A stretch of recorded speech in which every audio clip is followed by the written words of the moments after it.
네, 오늘 3월 둘째 주일입니다. 매달 첫째 주일과 둘째 주일은 성경이 말하는 죄에 대해서 살펴보고, 셋째 주일은 그리스도에 대해서 살피고, 그리고 넷째 주일, 다섯째 주일은 믿음의 선진들의 글을 읽고 나누는 시간을 가지고 있습니다. 오늘 본문에서 이스라엘 백성은 출애굽하여, 출애굽 여정이죠. 호르산에서 에돔을 통과해서 가나안 땅으로 입성하려는 계획을 세웠지만 에돔 왕이 반대했죠. 우리 땅을 지나갈 수 없다라고 막아서 그 계획이 이제 수포로 돌아가게 되었습니다. 그래서 그 에돔을 바로 지나가지 못하고 에돔을 우회해야 되는, 상당히 먼 거리를 아래쪽으로 쭉 돌아서 가야 하는, 참으로 먼 길을 가야 하는, 예상치도 않은 그런 어려움을 맞이하게 되었습니다. 이 자신들의 계획대로 일이 이루어지지 않았던 것이죠. 우리의 계획은 에돔을 지나서 최단거리로 가나안에 입성하는 것이었지만 에돔 왕이 막아서 우리 땅을 지나갈 수 없다라고 거부해서 에돔을 상당한 이제 거리를 우회해서 가나안으로 입성해야 되는 경로를 이제 가야 했는데, 그래서 오늘 성경의 말씀대로 그들의 마음이 상합니다. 이것 때문에, 길 때문에 바로 가면 되는 길을 핑둘러 가야 되니까 마음이 상한 거죠. 여기서 이제 마음이 상하니라라는 그 구절은 원어로 보면 이런 의미가 있습니다. 마음이 초조하다, 참지 못하다, 슬프다, 몹시 싫어하다라는 의미를 가지고 있고, 이 부분이 종합적으로 킹 제임스 흥전역에서는 혼이 심히 낙담했다, 낙담이라고 말씀을 합니다. 이스라엘 백성은 자신들의 계획이 틀어지고 그로 인한 어려움이 닥친 거죠. 우리 계획대로 이루어지면 이 인생 가운데 무슨 어려움이 필요합니까? 여러분의 계획대로 모든 일이 이루어진다면야, 우리 계획대로 일이 이루어지지 않기 때문에 어려움이 닥치는 거죠. 그러자 그 상황이 너무 힘들어한 거죠. 내 계획이 틀어지니까, 어려움이 닥치니까. 그래서 참지 못하고 초조하며 슬퍼했죠. 그리고 낙담으로 이어진 거죠.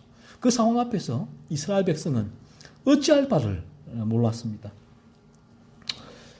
왜 이스라엘 백성이 그런 또 이 길 때문에 그들의 마음이 상하고 이러한 이 낙담으로까지 이어졌는가 하는 것이죠. 이스라엘 백성은 수시로 이런 문제 앞에서 물이 없다고 분노하고 낙담하고, 먹을 것이 없다고 분노하고 낙담하고, 또 오늘은 길 때문에 분노하고 낙담을 했습니다. 왜 이런 일이 발생했을까요? 이스라엘 백성은 오로지 가나안 땅에 들어가서 잘 먹고 잘 살자는 것이 삶의 목표였기 때문에 그래요. 이스라엘 백성이 출애굽한 것도 어떤 이유였습니까? 바로왕이 자기를 워낙 못 살게 구니까, 압제를 하니까, 괴로우니까 건져달라고 그렇게 울부짖지 않았습니까? 하나님께서 그들의 울부짖음을 들으시고 모세를 보내시고 건져내셨다라고 말씀하고 있는데, 그때도 왜 그랬습니까? 왜 애굽에서 이들이 벗어나고 싶었습니까?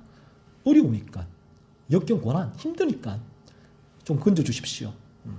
오늘도 어떻습니까? 이들이 애굽에서, 출애굽에서 가나안 땅으로 적과 꿀이 흐르는 가나안 땅, 하나님이 약속하신 적과 꿀이 흐르는 가나안 땅인데, 그들에게는 적과 꿀이 흐르는 가나안 땅만 그들의 온통 머리와 마음을 가득 채우고 있었던 것이죠. 거기만 가면 만사형통이라는 거예요. 만사형통. 우리는 잘 먹고 잘 살 수 있다는 것이죠.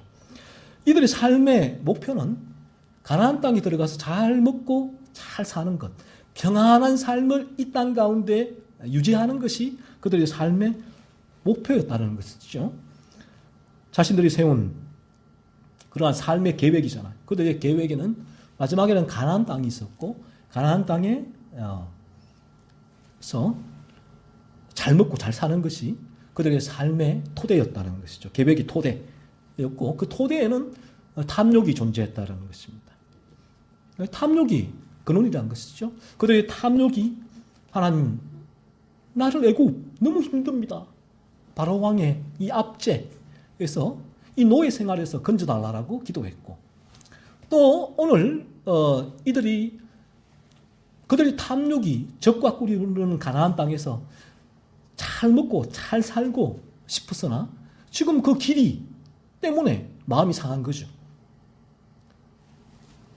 그래서 또 이들은 불평하고 원망했습니다. 이처럼 죄는 뭐냐?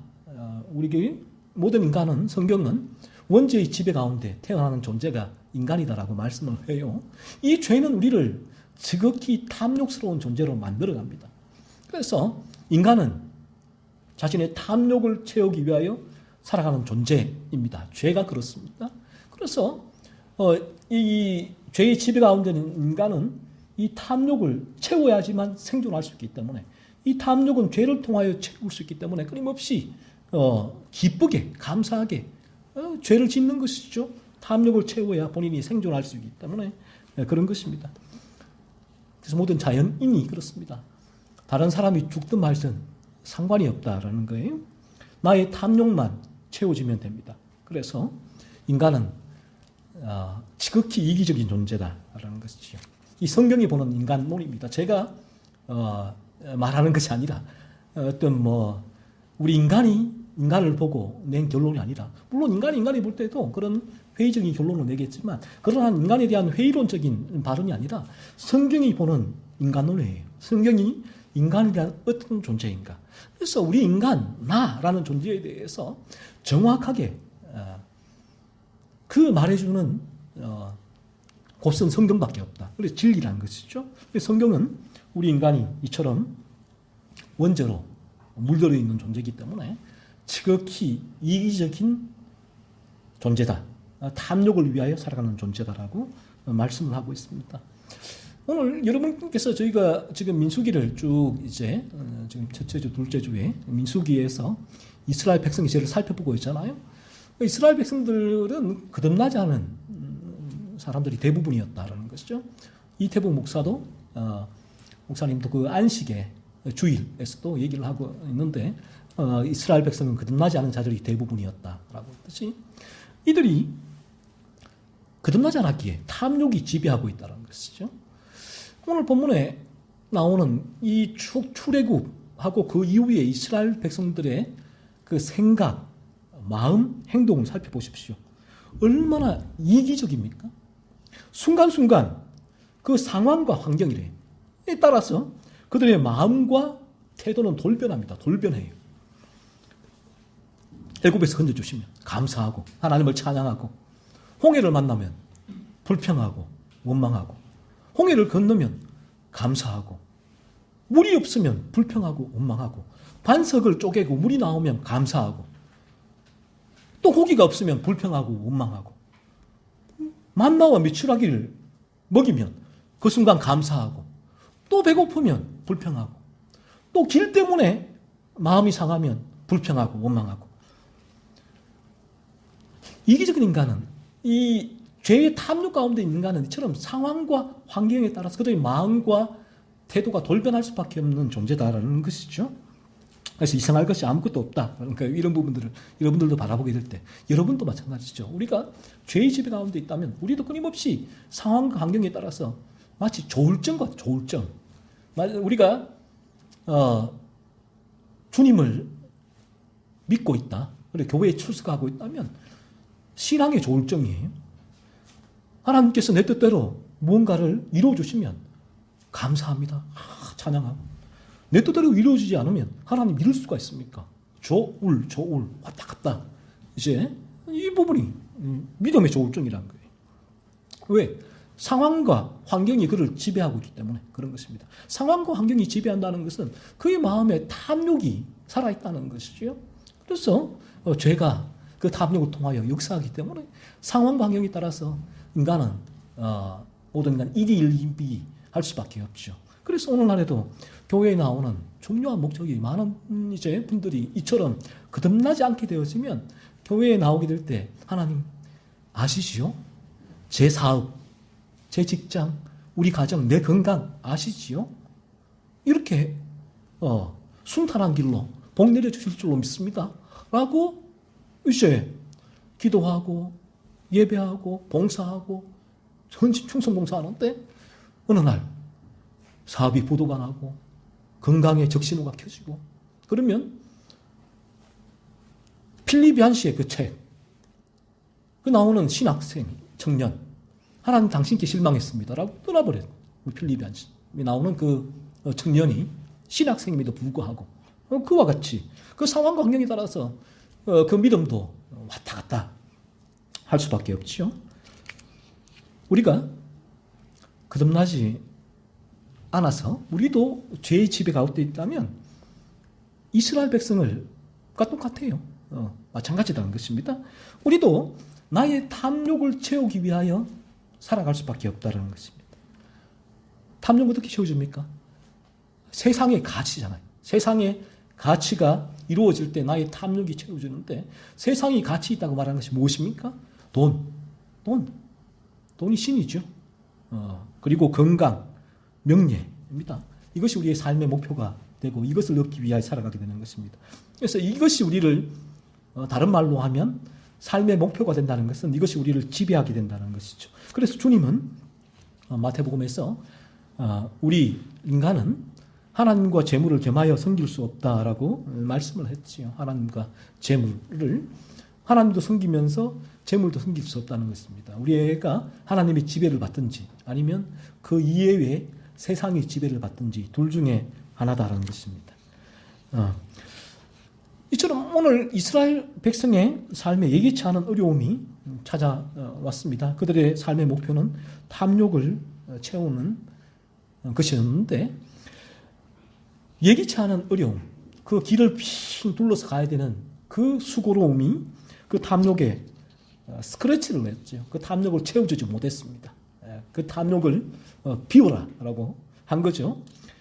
따라서 마찬가지로 우리 인간이 죄의 지배 가운데 있다면 우리는 이러한 어려움에 맞닥뜨렸을 때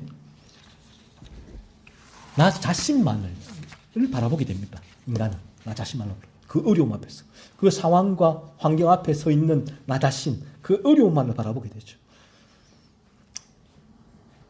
그 어려움이 어디서 왔고 그 어려움을 주관하시는 그 절대자이신 하나님을 바라볼 수가 없죠. 하나님의 주권을 바라볼 수 없다는 것입니다.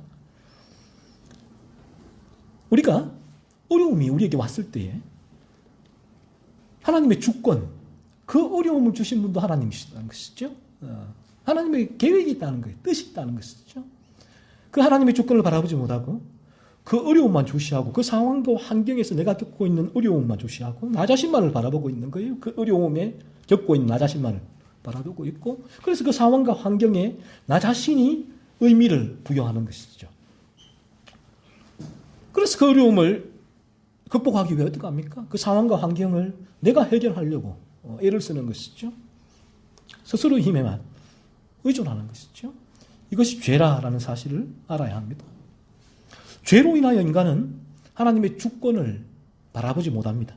하나님께서 나를 다스리시고 이 세상을 다스리고 계시는 하나님의 주권, 하나님의 섭리를 죄로 물든 인간은 바라볼 수가 없다는 것이죠. 주님은 마태복음 10장 29절에서 참새 2마리가 한 아사리온에 팔리지 않느냐. 그러나 너희 아버지께서 허락하지 아니하시면 그 하나도 땅에 떨어지지 아니하리라 라고 하나님의 주권, 섭리에 대해 말씀하셨잖아요. 참새 2마리도 하나도 하나님의 허락 없이는 하나도 땅에 떨어지지 않는다는 것이죠. 하나님의 주권에 대해서 우리 주님은 분명히 말씀하고 계십니다. 그래서 우리 죄로 물든 인간은 우리에게 어려움이 왔을 때 하나님의 주권을 바라보지 못하는 죄를 범하게 돼요. 이 죄란 것입니다. 이스라엘 백성을 애굽에서 건져내어 가나안 땅으로 인도하신 분은 하나님이십니다. 하나님의 계획 속에서 이스라엘 백성을 애굽에서 건져내어 가나안 땅으로 인도하셨지요. 출애굽기 3장 8절에서 이렇게 말씀하십니다. 내가 내려가서 그들을 애굽인의 손에서 건져내고 그들을 그 땅에서 인도하여 아름답고 광대한 땅, 젖과 꿀이 흐르는 땅, 곧 가나안 족속, 헷 족속, 아모리 족속, 브리스 족속, 히비 족속, 여부스 족속의 지방에 데려가려 하느라라고 우리 하나님은 분명히 말씀하고 있단 말이에요. 하나님의 주권 속에서 이 모든 일이 이루어지고 있다는 것이죠.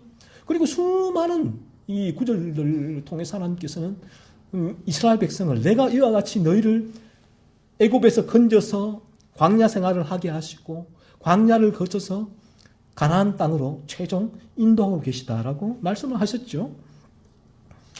그런데 이스라엘 백성은 그 하나님의 주권, 그들을 향한 하나님의 계획을 바라보지 못하잖아요. 순간 그 상황과 환경에서 어려움이 올 때에 그 상황과 환경을 통해서만 봉착하는 거예요. 그것만 바라보는 거예요. 그 부분. 하나님의 그 넘어서 역사하는 하나님의 주권은 전혀 이스라엘 백성이라면, 하나님이 선택한 민족이라면 그 정도는 기본이 아니겠어요? 본인 가운데 이런 어려움이 왔을 때 하나님의 주권 가운데 이러한 어려움, 하나님의 뜻이 있겠지라고 수용해야 되잖아요. 하지만 인간은 거듭나지 않으면 이처럼 하나님과의 외적인 관계성은 가질 수 있을지 몰라도 실제로는 하나님의 주권을 전혀 실제로는 인정할 수 없습니다. 하나님의 주권이 단지 지성적인 영역에 있는 거예요. 지식, 교리 속에 있는 교리. 하나님 주권에 대해서 하루 종일 신학적으로 성경적으로 설명할 수는 있지만 자신의 삶에서 1초라도 하나님의 주권을 실제로 경험하지 못하는 게 죄로 물들어 있는 거듭나지 않은 인간의 상태다라는 것이죠. 그래서 놀랍게도 우리가 거듭나게 되어지면 우리에게 일어나는 모든 일이 하나님의 주권하에 있다는 사실이 그때부터 믿어지게 돼요. 이 놀라운 변화인데 그전까지는 내 머리로는 알죠. 하나님의 주권. 그래. 하나님의 주권. 믿습니다. 그렇게 고백하고 외치고 성경을 통하여 신학을 통하여 설교하고 가르칠 수 있지만 사실은 내가 믿어지지 않아요. 상황과 환경에서 어려움이 닥치면 내가 그 어려움 속에서 나만 바라보고 어떻게 하면 벗어날 수 있을까? 그래서 기도하는 거예요. 벗어나게 달라고. 이 기도도 하나님의 주권을 믿는 기도가 아니라 하나님을 이용하는 거죠. 내 탐욕이. 종교가 일뿐이죠. 우리가 거듭나게 되어지면 죄는 유혹을 합니다. 우리에게. 그래서 하나님 주권에 대한 의심이 들 때도 있어요. 우리 연약한 죄의 몸을 입고 있기 때문에. 하지만 곧 내 안에 거하시는 그리스도의 생명이 제가 기도드린 대로 그 죄의 중추적인 세력을 먼저 꺾어주세요. 생명이. 역사에서 중추적인 세력을 꺾어주고 그리고 남아있는 잔존 세력을 그리스도의 생명이 나에게 그 죄를 죽이는 힘을 주십니다. 그래서 하나님의 주권을 바라보지 못하는 그 죄를 밀어내게 되고 거듭난 자들은 하나님의 주권을 바라보는 그 삶의 방향성이 생기게 된다라는 것입니다.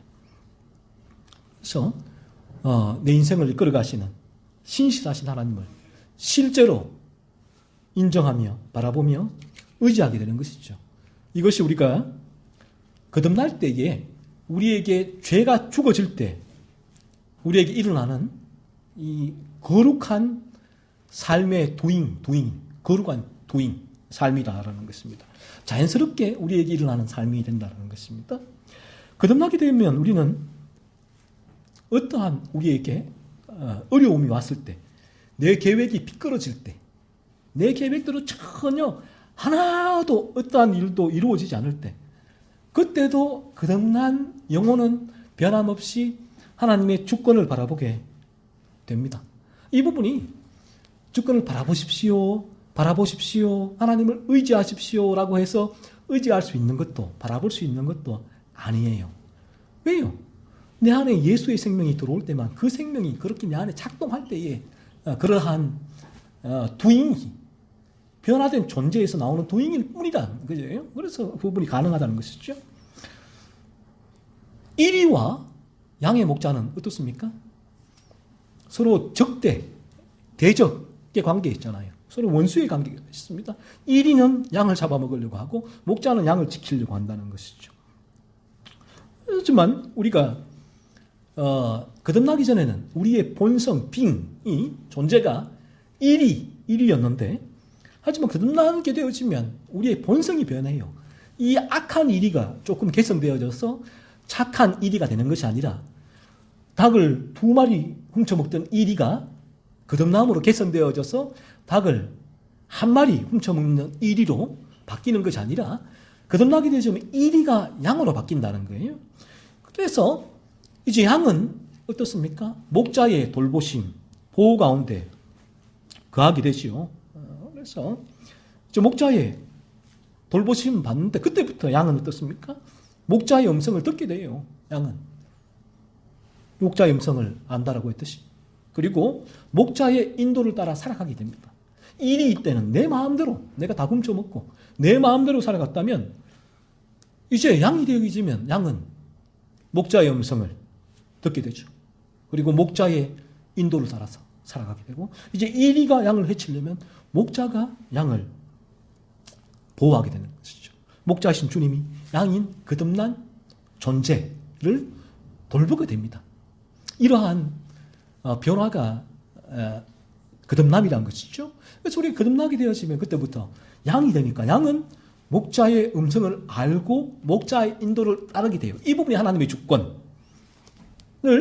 저절로 바라보고 믿고 인정하게 되는 부분이에요. 그래서 죄의 유혹으로 그 주권에 대한 의심이 들지만 또 이내 내 안에 있는 목자의 생명이 그 죄를 죽이게 하고 목자를 바라보고 주권을 바라보고 내게 어떠한 어려움이 올지라도 내 가운데 나의 계획이 조금이라도 하나라도 이 땅 가운데 이루어지지 않았을지라도 하나님 목자이신 주님이 하나님 주권 가운데 하나님의 계획 가운데 신실하게 하나님의 뜻 가운데 나의 인생을 온전히 거룩한 삶을 향하여 나아가게 하시는구나라는 사실을 인정하고 그 앞에 무릎 꿇게 되죠. 그래서 시편 우리가 잘 아시는 23편의 말씀을 실제로 그때부터 경험하게 됩니다. 여호와는 나의 목자시니 내가 부족함이 없으리로다. 이 말씀을 우리가 얼마나 많이 암송하고 찬양하고 합니까? 하지만 여호와는 나의 목자시니 내가 부족함이 없으리로다. 아무리 이 말씀을 암송하고 찬양해도 이 말씀이 실제로 우리에게 그리스도의 생명이 들어와 내가 거듭나기 전까지는 실제로 이 말씀을 삶 가운데 경험할 수가 없죠. 늘 부족한 투성입니다. 그런 어려움을 만날 때에 늘 부족하다고 외칠 수밖에 없지요. 왜 하나님은 내게 이런 어려움을 주십니까? 하나님 나를 사랑하시는 거 맞나요? 사랑하신다면 왜 내게 이런 어려움을 주십니까? 라고 반문을 합니다. 늘 이러한 삶이 반복이 되죠. 그래서 시편 23편은 지적인 영역, 교리적인 영역에서만 나에게 적용되지 실제 나의 삶과는 별개라는 거죠.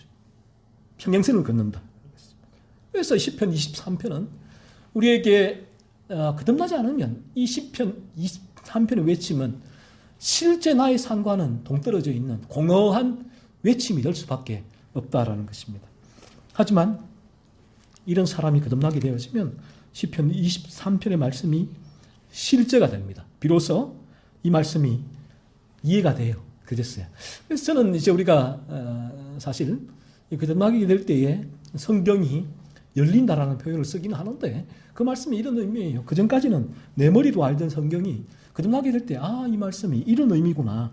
시편 23편에 여호와는 나의 목자시니 내가 부족함이 없으리로라는 말씀이 이 부분이 나의 탐욕을 채우는 말씀이 아니라 나의 거룩한 삶을 향하여 양이 된 나를 온전히 보호하고 인도하시는 우리 하나님의 주권을 내가 삶 가운데 경험하게 될 때 내가 할 수밖에 없는 고백이구나. 그 사실이 실제로 경험되어진다는 것이죠. 그리고 로마서 8장 28절도 우리가 얼마나 많이 이 말씀을 암송하고 고백합니까? 너무너무 좋은 말씀이잖아요.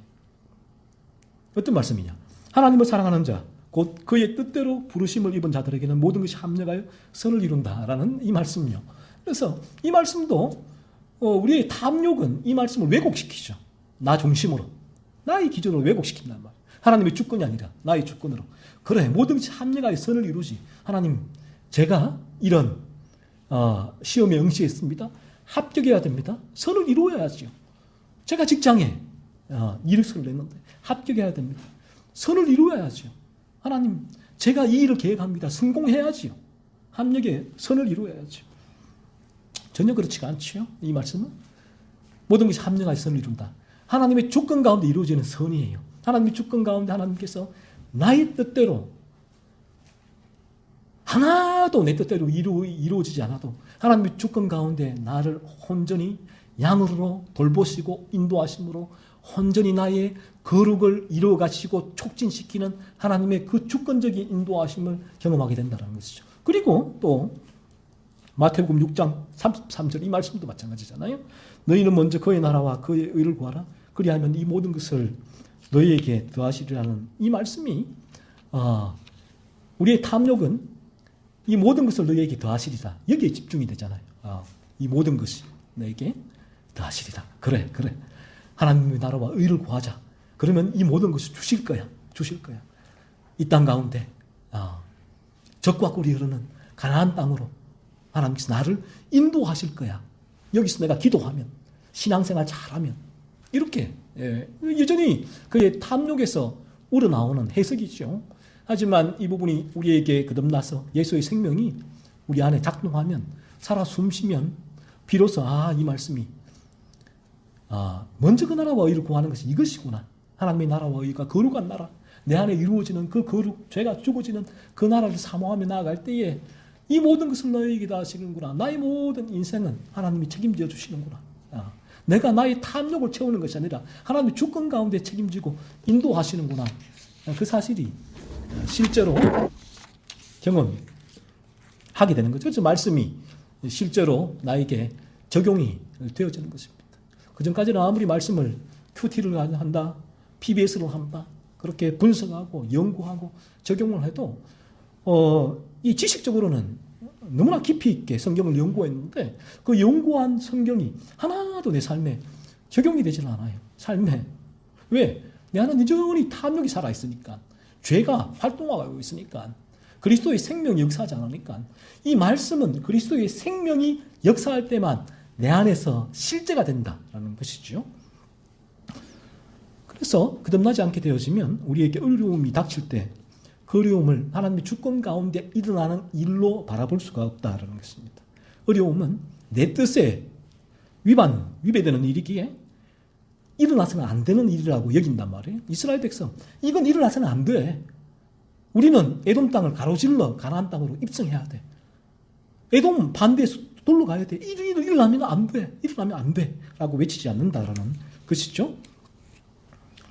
이 어려우면 거듭나지 않게 되어지면 자신의 탐욕을 해하는 악으로 보게 돼요. 죄인은 자신의 탐욕이 조금이라도 상처가 나면 견디지를 못해요. 왜? 생존에 지장이 있으니까. 그래서 어려움이 오면 하나님의 주권은 전혀 바라보지 못하고 어려움 그 자체, 상황과 환경, 그 앞에 있는 나, 여기만 바라보게 된다는 것이죠.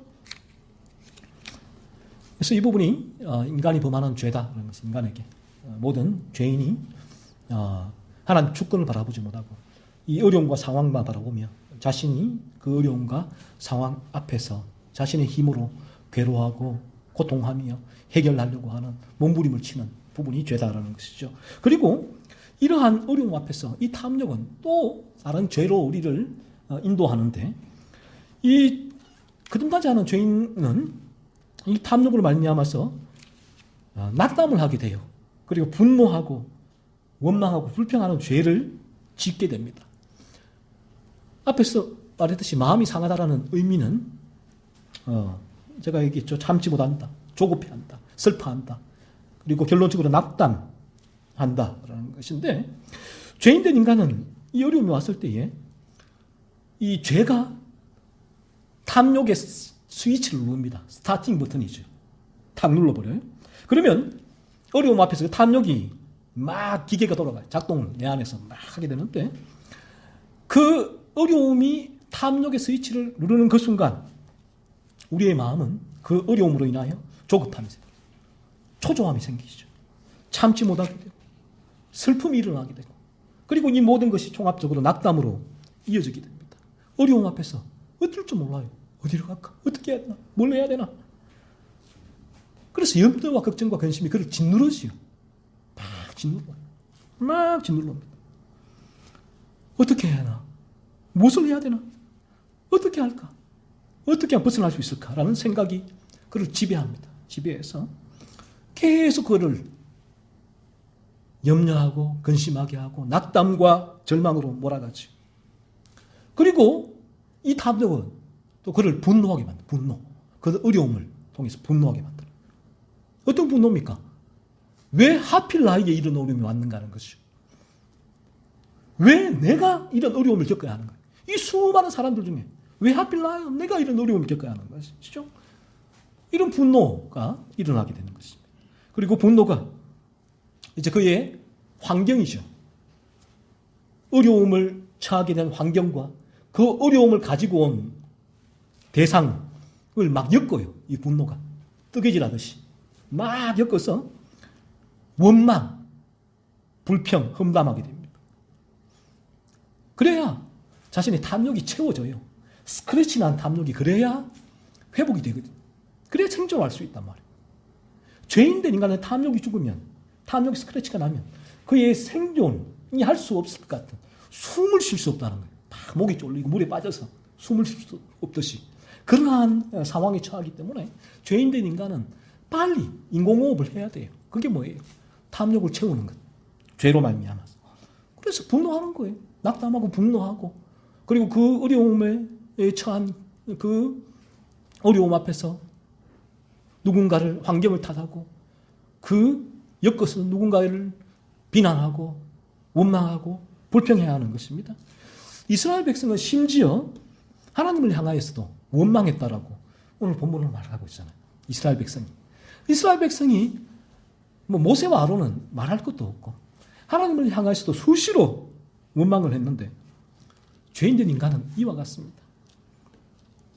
어려움 닥칠 때 그 앞에 분노가 일어나게 되죠. 그리고 이 어려움에서 벗어나기 위하여 누군가를 원망하고 불평하고 험담을 합니다. 예를 들면 왜 부모님이 나를 낳아서 이런 고생을 하게 하는가? 왜 나는 이런 지지리도 가난한 집에서 태어나서 고생을 하는가? 왜 나는 이런 남편과 아내를 만나서 안 해도 되는 고생을 하는가?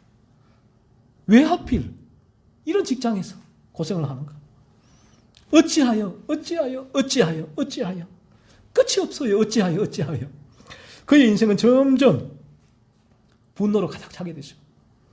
불평과 원망과 험담과 욕설이 끊임없이 그의 마음에서 올라오게 됩니다. 이 죄란 게 죄. 그래서 우리가 어려움 앞에서 우리의 거듭나지 않은 상태, 이런 죄가 올라오게 되고 거듭나더라도 이런 죄의 유혹 가운데 처할 수 있게 된다는 것이죠. 그리고 하나님께서 이러한 하나님의 역사죠. 주권, 하나님 이루시는 그 주권에 대해서 반역하고 불평하고 원망하는 이들에게 불뱀을 보내어 물게 하셨죠. 많은 이들이 죽었습니다. 그러니까 어떻습니까? 그제야 이스라엘 백성은 그제야 회개합니다. 하나님께 범죄하였다 라고 7절에 회개를 합니다. 얼마나 탐욕스럽습니까? 본인이 죽을 것 같으니까 탐욕이 죽을 것 같다. 자기 탐욕이 너 곧 죽을 거야. 어떡할래? 하나님 회개해야지. 회개하는 거지. 이 불뱀을 보내어서 많은 이들이 죽었다는 것은 하나님께서 이 죄를 얼마나 싫어하시는지 구약은 이러한 징벌을 통하여 우리에게 보여주시는 거예요. 그리고 우리가 거듭나지 않으면 이 구약의 이 징벌, 하나님께서 실제로 내린 죄를 하나님께서 얼마나 싫어하고 미워하시는지를 하나님께서 이 징벌을 통하여 보여주셨는데, 우리가 거듭나지 않는다면 우리는 이 징벌보다 이 땅 가운데 받는 구약에서의 그런 징벌을 와도 비교할 수 없는 고통이 있는 징벌의 장소, 그 징벌이 영원히 이어지는 지옥이 우리가 가야 하는 곳이 될 것이라는 사실을 명심하셔야 된다는 것이죠. 그런데 이들의 회개는 어떤 회개였습니까? 이들도 회개를 했잖아요. 지금 회개만 하면 야 은혜롭네, 회개했네, 그래 예수 믿으니까 회개했으니까 됐지.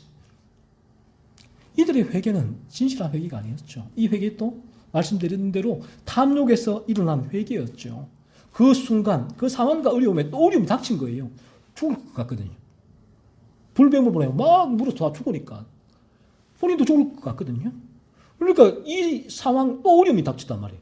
길 때문에 어려움이 닥쳤어. 본인들은 그런 죄를 범하다가 이제는 불뱀이 와서 물어 죽이니까 그 길과는 비교할 수 없는 어려움이 닥치니까 또 그 순간 이 죄인은 빨리 돌아가요. 머리가. 죄인은 생존 본능이에요. 탐욕은. 그 탐욕이 뭐라고 해요? 야, 기도해. 기도해. 야, 성경 읽어. 예배 드려.